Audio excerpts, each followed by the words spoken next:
CBI court ತೀರ್ಪಿಗೆ high court ತಡೆ. ಗಾಲಿ ಜನಾರ್ದನ್ ರೆಡ್ಡಿ ಅವರಿಗೆ ಸಿಬಿಐ 7 ವರ್ಷ ಜೈಲು ಶಿಕ್ಷೆ ವಿಧಿಸಿತ್ತು.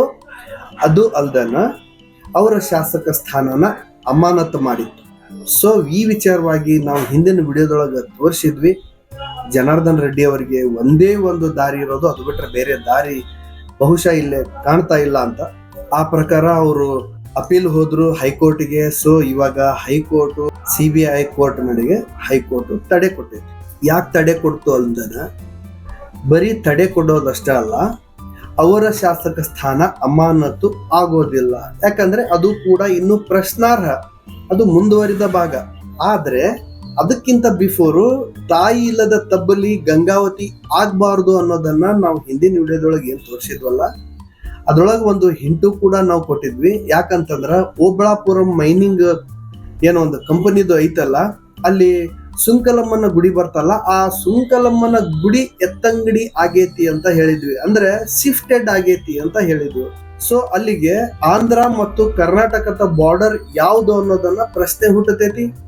ಈ ಪ್ರಶ್ನೆಯನ್ನ ತಗೊಂಡು ಅವರು ಕೋರ್ಟಿಗೆ ಹೋಗ್ತಾರ ಅಂತ ಅಂದಿದ್ವಿ. ಆ ಪ್ರಕಾರ ಅವರು ಅದೇ ಪ್ರಶ್ನೆ ತಗೊಂಡು ಕೋರ್ಟಿಗೆ ಹೋಗಿದ್ದಾರೆ ಅವರು. ಸೊ ಕೋರ್ಟು ಕೂಡ ಅವ್ರಿಗೆ ತಡೆಯಾಜ್ಞೆ ಅಂದ್ರೆ ಬೇಲು ಕೂಡ ಕೊಟ್ಟೈತಿ. ಮತ್ತು ಅವರ ಶಾಸಕ ಸ್ಥಾನ ಅನರ್ಹ ಆಗಿತ್ತಲ್ಲ, ಅದು ಕೂಡ ಇನ್ನೂ ಅದರ ಬಗ್ಗೆ ನಿರ್ಣಯ ಆಗಿಲ್ಲ. ಸೊ ಇಷ್ಟೆಲ್ಲ ಆದ್ಮೇಲೆ ಮತ್ತೆ ಜನಾರ್ದನ್ ರೆಡ್ಡಿ ಅವರ ಒಂದು ಭವಿಷ್ಯ ಏನು ಅನ್ನೋ ಪ್ರಶ್ನೆ ಬಂದಾಗ ಅವರು ಹೈಕೋರ್ಟಿಗೆ ಹೋಗ್ತಾರ. ಕರ್ನಾಟಕ ಮತ್ತೆ ಆಂಧ್ರದ ಬಾರ್ಡರು ಅವ್ರ ಮೈನಿಂಗ್ ಏನ್ ಮಾಡಿ ಏನೋ ಒಂದು ಸುಂಕಲಮ್ಮನ ಗುಡಿ ಶಿಫ್ಟ್ ಮಾಡ್ಯಾರಲ್ಲ, ಆ ಶಿಫ್ಟ್ ಆಗಿ ಇವಾಗ ಇರೋ ಸುಂಕಲಮ್ಮನ ಗುಡಿ ಆಚೆ ಇರೋದ ಹೈದರಾಬಾದ್ ಮತ್ತೆ ಈ ಕಡೆ ಇರೋದು ಕರ್ನಾಟಕ ಅನ್ನೋ ವಾದನ ಅವರು ಸ್ಪಷ್ಟವಾಗಿ ತಗೊಂಡು ಹೋಗ್ತಾರ ಅಂದಿದ್ವಿ. ಅದೇ ಪ್ರಕಾರ ತಗೊಂಡು ಹೋದ್ರು. ಡಿಸ್ಕ್ರಿಪ್ಷನ್ ಒಳಗೆ ಅದರದ್ದು ಲಿಂಕ್ ಕೊಟ್ಟಿರ್ತೀನಿ, ಸಾಧ್ಯ ಆದ್ರೆ ನೀವು ಕೂಡ ನೋಡಬಹುದು. ಏನು ಮುಂದಿನ ನಡೆ? ರೆಡ್ಡಿ ನಾಯಕತ್ವದ ಅನರ್ಹತೆ ರದ್ದು. ಅಕ್ರಮ ಗಣಿಗಾರಿಕೆ ಪ್ರಕರಣದಲ್ಲಿ 7 ವರ್ಷ ಶಿಕ್ಷೆ ವಿಧಿಸಿದ್ದು ಸಿಬಿಐ ವಿಶೇಷ ನ್ಯಾಯಾಲಯದ ಆದೇಶವನ್ನು ತೆಲಂಗಾಣ ಹೈಕೋರ್ಟ್ ಹೇಳ್ತಿ. ಸೊ ಹೈಕೋರ್ಟ್ ಮಾತನ್ನ ನಾವು ಯಾರು ತೆಗೆದು ಹಾಕಕ್ ಆಗಂಗಿಲ್ಲ. ಮತ್ತೆ ಹೊಸ ಒಂದು ಸಮಿತಿ ರಚನೆಯಾಗಿ ಮತ್ತೆ ಹೊಸ ತನಿಖೆ ಶುರು ಆಗುತ್ತೆ. ಆ ಹೊಸ ತನಿಖೆ ಶುರು ಆಗೋದ್ರೊಳಗ ಈಗಿನ ಏನ್ ಒಂದು ಪೀರಿಯಡ್ ಐತಲ್ಲ, ಶಾಸಕ ಸ್ಥಾನದ ಪೀರಿಯಡ್, ಆಲ್ಮೋಸ್ಟ್ ಜನಾರ್ದನ್ ರೆಡ್ಡಿ ಅವರು ಅದನ್ನ ಪೂರ್ಣ ಮಾಡಿರ್ತಾರ.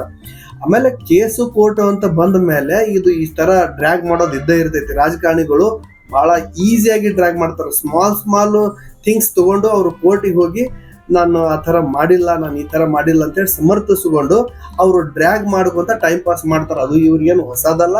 ಜನಾರ್ದನ್ ರೆಡ್ಡಿ ಇರ್ಬೋದು ಅಥವಾ ಬೇರೆ ರೆಡ್ಡಿ ಇರ್ಬೋದು, ಅವ್ರಿಗೇನು ಹೊಸದಲ್ಲ. ಸೊ ಅವ್ರು ಡ್ರ್ಯಾಗ್ ಮಾಡೋದು ಅವ್ರದ್ದು ಒಂದು ಡ್ಯೂಟಿ, ಅವ್ರು ಡ್ರ್ಯಾಗ್ ಮಾಡೇ ಮಾಡ್ತಾರೆ. ಒಟ್ಟಾರೆಯಾಗಿ ಹೇಳ್ಬೇಕಾದ್ರೆ ಈ ಒಂದು ಪ್ರಕರಣದ ಪರಿಣಾಮ ಏನಾಗ್ಬೋದು ಅಂತಂದ್ರೆ ಡೆಫಿನೆಟ್ಲಿ ಏನೂ ಆಗಂಗಿಲ್ಲ. ಯಾಕಂತಂದ್ರೆ ಇಲ್ಲಿ ಕೇವಲ ಜನಾರ್ದನ್ ರೆಡ್ಡಿ ಅವರು ಮಾತ್ರ ಮೈನಿಂಗ್ ಮಾಡಿರೋದಲ್ಲ, ಅವರ ಹಿಂದ ಮುಂದೆ ಇರ್ತಾರ. 2 ಬೆರಳು ಸೇರಿದ್ರೆ ಹೆಂಗ ಚಿಟಿಕೆ ಆಗತ್ತ, 2 ಕೈ ಸೇರಿದ್ರೆ ಹೆಂಗ ಚಪ್ಪಾಳೆ ಆಗತ್ತ, ಹಂಗ ಒಬ್ಬ ವ್ಯಕ್ತಿ ಇಷ್ಟು ದೊಡ್ಡ ಕೆಲಸ ಮಾಡಕ್ ಆಗ್ತಾ ಇರಲ್ಲ. ಅಲ್ಲೇ ರಾಜಕಾರಣಿಗಳ ಕೈವಾಡ ಇರ್ತೈತಿ, ಅಧಿಕಾರಿಗಳ ಕೈವಾಡ ಇರ್ತೈತಿ, ಸಾಕಷ್ಟು ಜನರು ಇದ್ರೊಳಗ ಸೇರ್ಕೊಂಡಿರ್ತಾರ. ಸೊ ಇದನ್ನೆಲ್ಲ ಬಿಟ್ಟು ಜಸ್ಟ್ ಜನಾರ್ದನ್ ರೆಡ್ಡಿ ಮಾತ್ರ ತಪ್ಪಿತಸ್ಥ ಅನ್ನಕ್ ಆಗಲ್ಲ.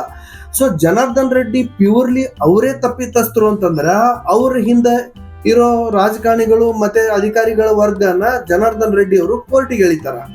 ಇನ್ನ ಅವ್ರು ಯಾರು ಬೈಲಿಗೆ ಬರಬಾರ್ದು, ಬೇರೆ ರಾಜಕಾರಣಿಗಳ ಹೆಸರು ಮತ್ತು ಅಧಿಕಾರಿಗಳ ಹೆಸರು ಬರಬಾರ್ದು ಅಂತಂದ್ರೆ ಅವರು ಜನಾರ್ದನ್ ರೆಡ್ಡಿ ಅವರ ಬೆನ್ನಿಗೆ ನಿಲ್ತಾರ. ಸಬ್ಜೆಕ್ಟ್ ಇರೋದು ಇಷ್ಟೇ. ಒಟ್ನಲ್ಲಿ ಈ ಒಂದು ಕೇಸಿಗೆ ಅಂತ್ಯ ಕಂಡ ಕಾಣುತ್ತೆ. ಸುಮ್ಮನೆ ಡ್ರ್ಯಾಗ್ ಮಾಡೋದು. ಆಲ್ರೆಡಿ 1-2-3 ಸಾರಿ ಅವ್ರು ಜೈಲಿಗೆ ಹೋಗಿ ಬಂದಾರ. ಅಬ್ಬಬ್ಬ ಅಂದ್ರೆ ಇನ್ನೊಂದ್ 2 ಸಾರಿ ಜೈಲಿಗೆ ಹಾಕ್ಬೋದು. ಅದನ್ನ ಬಿಟ್ರೆ ಮತ್ತೆ ಏನು ಡಿಫ್ರೆನ್ಸ್ ಆಗಂಗಿಲ್ಲ. ಅವರ ಸಕ್ಸೀಡ್ ಆಗ್ತಾರ ಅಂತ ಹೇಳ್ತಾ ಮತ್ತೆ ಇದೇ ತರ ಬೇರೆ ಸುದ್ದಿ ಜೊತೆ ಬರ್ತೀನಿ. ಅಲ್ಲಿವರೆಗೂ ನೀವು ಶೇರ್ ಮಾಡ್ರಿ, ಲೈಕ್ ಮಾಡ್ರಿ, ಮತ್ತೆ ಸಬ್ಸ್ಕ್ರೈಬ್ ಮಾಡೋ ಮುಖಾಂತರ ನಮ್ಗೆ ಸಪೋರ್ಟ್ ಕೊಡ್ರಿ ಅಂತ ಹೇಳ್ದ ಮತ್ತೆ ಇದೇ ತರ ಸುದ್ದಿ ಜೊತೆ ಬರ್ತೇನೆ. ಅಲ್ಲಿವರೆಗೂ